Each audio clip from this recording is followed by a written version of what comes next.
pessoal, tudo bem? Eu me chamo Anne, sou professora de Biologia e hoje nós vamos falar um pouco sobre o sangue e o sistema imunitário. Bom, começando pelo sangue. O sangue é um tecido conjuntivo que corre dentro do nosso sistema circulatório. Ele corre dentro de um sistema fechado e ele não entra em contato com outras partes do nosso corpo. Nosso corpo é completamente cheio de artérias e veias. Por isso que ao nos cortarmos, o sangue pode sair, por exemplo, da minha mão. Observem a imagem. O sangue ele pode ser dividido em plasma e as substâncias suspensas. O plasma representa 55% do volume do sangue e é constituído basicamente por água e sais minerais e algumas gorduras, podendo ter proteínas, vitaminas e inclusive nutrientes para abastecer o nosso organismo. As substâncias suspensas são os leucócitos, as plaquetas e as hemácias. Os leucócitos são os chamados glóbulos brancos e estão ligados à defesa do nosso organismo, ou seja, ao sistema imunitário que nós vamos falar daqui a pouco. As hemácias são os glóbulos vermelhos, são aqueles responsáveis por dar cor ao nosso sangue. E as plaquetas, elas são células que participam do processo de coagulação, ou seja, quando nós nos cortamos, nos machucamos, ela estanca o sangue e faz com que a gente pare de continuar sangrando. Bom, o sangue ele é produzido na nossa medula óssea, mas enquanto nós somos um feto dentro da barriga das nossas mães, ele é produzido pelo fígado. E essa medula óssea responsável pela produção do sangue, ela se encontra basicamente nas nossas costelas, no nosso osso externo, aqui do peito, e também na nossa coluna vertebral. Bom, vamos falar um pouco sobre o plasma. Ele é a maior parte constituinte do nosso sangue. Ele é líquido, transparente e levemente amarelado. Como ele é constituído basicamente por água, ele auxilia exatamente nos processos químicos que ocorrem dentro do nosso organismo. A principal função dele é transportar nutrientes até as células e também para as cavidades celulares, ou seja, o plasma ele vai irrigar todo o nosso sangue de líquido. As hemácias, elas não possuem núcleo, elas têm um formato de disco arredondado e achatado e a principal substância que faz parte dela é a hemoglobina, que é rica em ferro e responsável por carregar o oxigênio no nosso organismo. Tanto o oxigênio quanto o gás carbônico quando acontecem as trocas gasosas nos nossos pulmões. Observem a imagem. A imagem de baixo, nós temos o alvéolo pulmonar. Dele, nós podemos perceber as hemácias correndo ali dentro da veia, né, dos capilares sanguíneos, onde vai acontecer a troca gasosa. O oxigênio dentro dos nossos alvéolos pulmonares, ele faz uma diferença de pressão muito grande na parede dos capilares sanguíneos, fazendo a troca gasosa ocorrer. Assim, a hemácia que está vindo ali azulzinha, ela está cheia de dióxido de carbono, e a partir dali ela passa a ficar vermelhinha porque ela passa a ter oxigênio. Os leucócitos, eles possuem núcleo, eles são um pouco maiores que as hemácias, mas eles têm menor quantidade no nosso organismo. Eles são os principais responsáveis pela defesa do organismo, ou seja, por atacar os organismos, as substâncias invasoras, que podem ser bactérias, fungos, vírus ou qualquer outro tipo de corpo estranho. As plaquetas, elas, na verdade, são fragmentos celulares. Fragmentos exatamente da produção das células.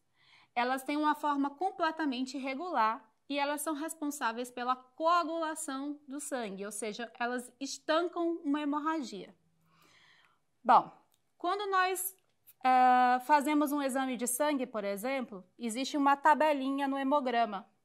E ali diz qual é a normalidade de cada uma dessas substâncias e qual é o que foi encontrado no nosso organismo. É muito importante nós podermos manter todos eles dentro da normalidade, porque assim o nosso corpo estará funcionando, em tese, perfeitamente. Se as nossas plaquetas, por exemplo, estiverem muito baixas, no caso da dengue, quando nós pegamos a dengue, as plaquetas ficam lá embaixo e por isso que muitas pessoas podem desenvolver a dengue hemorrágica, porque assim elas podem passar a ter muita hemorragia e não vão conseguir estancar essa parte onde o sangue está saindo. Quando nós nos cortamos, as plaquetas também vão atuar ali. Imagina que eu me cortei e está infeccionado. O que vai acontecer? Os leucócitos vão atuar nessa infecção. Então, tudo que pertence ao nosso sangue, ele faz parte do nosso sistema imunológico ou imunitário também. Assim, nós vamos perceber que tanto a nossa circulação sanguínea quanto os órgãos responsáveis no sistema imunitário, eles vão atuar em conjunto para a defesa do nosso organismo. Bom, o sistema imunitário é o agrupamento de elementos presente no corpo humano que possui uma relação entre si. E essa interação fundamenta a defesa do nosso organismo. Assim, a gente pode evitar doenças, vírus, bactérias, micróbios e qualquer outro fator que possa ser prejudicial. No ser humano, o sistema imune tem como principal objetivo a proteção. É uma barreira que impede a entrada e a permanência e a manifestação de organismos indesejados. Bom, o sistema imunitário ele pode ser dividido em órgãos linfóides primários e órgãos linfóides secundários, porque esses vão fazer papéis diferentes dentro do nosso organismo. Os primários, eles têm a função de produzir leucócitos, de produzir e também de estocar. Mas a principal função é a produção de leucócitos para a defesa do nosso organismo. Os órgãos secundários, eles vão ser os órgãos de armazenamento e circulação da resposta imunitária. Ou seja, eles vão principalmente armazenar e fazer com que o nosso sistema imunológico flua para a defesa de possíveis agressões ao nosso organismo. Nós temos dois tipos de imunidade, a imunidade inata e a imunidade adquirida. A imunidade inata é a imunidade que nasce conosco. Por exemplo, nós temos a nossa pele, que é um órgão, ela impede com que vários agentes infecciosos entrem no nosso organismo. Os nossos cílios, eles impedem que pequenas partículas entrem nos nossos olhos. A nossa lágrima, ela faz o papel de limpeza da cavidade ocular, porque caso os cílios permitam que alguma coisa passe, a lágrima faz a limpeza líquida exatamente para remover essas partículas. O muco que está presente nas nossas narinas, por isso que as nossas narinas são sempre úmidas, ele tem a função de impedir que a gente aspire muitos micro-organismos. Junto com isso, nós temos também os pelos do nariz que fazem também essa grande proteção para que a gente não aspire tudo aquilo que está contido no ar. Bom, as plaquetas também fazem a coagulação e é uma forma de impedir que o nosso organismo seja atacado por micro-organismos. A saliva, ela lubrifica a boca e protege também contra a ação de diversos tipos de vírus. O suco gástrico é extremamente ácido para digerir os alimentos e também para poder evitar a proliferação de micro-organismos. E o nosso suor auxilia também na proteção da pele, impedindo a entrada de fungos e bactérias. Bom, Essa nossa resposta inata, ela pode ser definida como a nossa reação inflamatória. Na verdade, ela pode ser exemplificada como a reação inflamatória. No momento em que a gente se corta, acontecem diversas coisas. Imagina que eu caí de bicicleta no asfalto. Queima, né? Dói bastante. Bom, aquele machucado, ele provavelmente vai infeccionar, porque o asfalto é um lugar muito sujo. Mas a gente percebe que vai começar a ter aquela casquinha, a famosa casquinha que a gente gosta de tirar.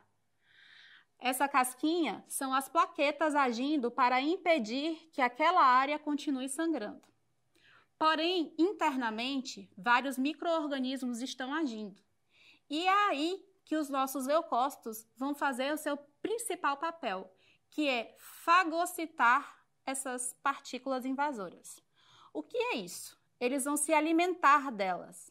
Eles vão englobar essas partículas e digerir elas dentro dos macrófagos. Assim, eles vão matar esses micro-organismos. Só que, às vezes, nem sempre eles conseguem fazer isso sozinhos. E nós precisamos tomar alguns remédios, como antibióticos, para ajudar eles nesse processo. Bom, a nossa imunidade adquirida é aquela que o ser humano adquire ao longo da vida. E ela pode provir dos anticorpos e das vacinas. De que forma? Por que nós temos vacinas? As vacinas, elas são como uma pequena porção daquela doença para ensinar o nosso organismo a se defender quando nós formos de fato expostos a ela. Por exemplo, a vacina da rubéola. A vacina que nós tomamos para não adquirir a rubéola, ela contém pequenas quantidades do vírus da rubéola, para que assim o nosso corpo aprenda a se defender quando de fato formos expostos a ela.